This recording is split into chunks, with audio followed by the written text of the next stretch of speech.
சென்னை மாங்காடு அருகே திருமணமான 2 மாதத்தில் மனைவியின் கழுத்தை நெரித்து கொலை செய்த கணவன் காவல் நிலையத்தில் சரணடைந்திருக்கிறார். மனைவியின் மீதான சந்தேகம் கொலை வரை சென்றது ஏன்?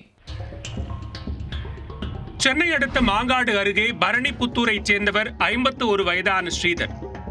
புரோகிதம் செய்து வந்த ஸ்ரீதர் தனது நண்பரின் வீட்டிற்கு அடிக்கடி சென்று வந்தபோது அங்கு சமையல் வேலை செய்து வந்த 35 வயதான சிவப்பிரியா என்ற பெண்ணுடன் பழக்கம் ஏற்பட்டுள்ளது.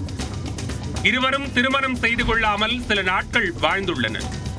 பின்னர் 2 மாதங்களுக்கு முன்பு திருப்பதியில் வைத்து இருவரும் திருமணம் செய்து கணவன் மனைவியாக வாழ்ந்துள்ளனர். இந்நிலையில் செவ்வாயன்று மாங்காடு காவல் நிலையத்திற்கு வந்த ஸ்ரீதர் தனது மனைவியின் கழுத்தை நெரித்து கொலை செய்து விட்டதாக தெரிவித்துள்ளார். இதை கேட்டு அதிர்ச்சி அடைந்த போலீசார் அந்த வீட்டிற்கு சென்று பார்த்தபோது சிவப்பிரியா கழுத்தில் டவலால் இறுக்கப்பட்டு இறந்து கிடந்தார். சிவப்பிரியாவின் உடலை மீட்ட போலீசார் உடற்கூறு ஆய்வுக்காக கீழ்ப்பாக்கம் அரசு மருத்துவமனைக்கு அனுப்பி வைத்தனர். மனைவியின் மீது ஸ்ரீதருக்கு சந்தேகம் ஏற்பட்டதால் இருவருக்கும் இடையே அடிக்கடி சண்டை ஏற்பட்டுள்ளது.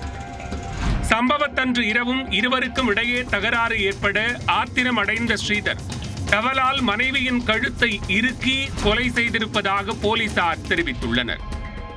மேலும் கொலை செய்யப்பட்ட சிவப்பிரியாவின் செல்போனை காணாததால் அதனை தேடும் பணியிலும் போலீசார் ஈடுபட்டுள்ளனர்.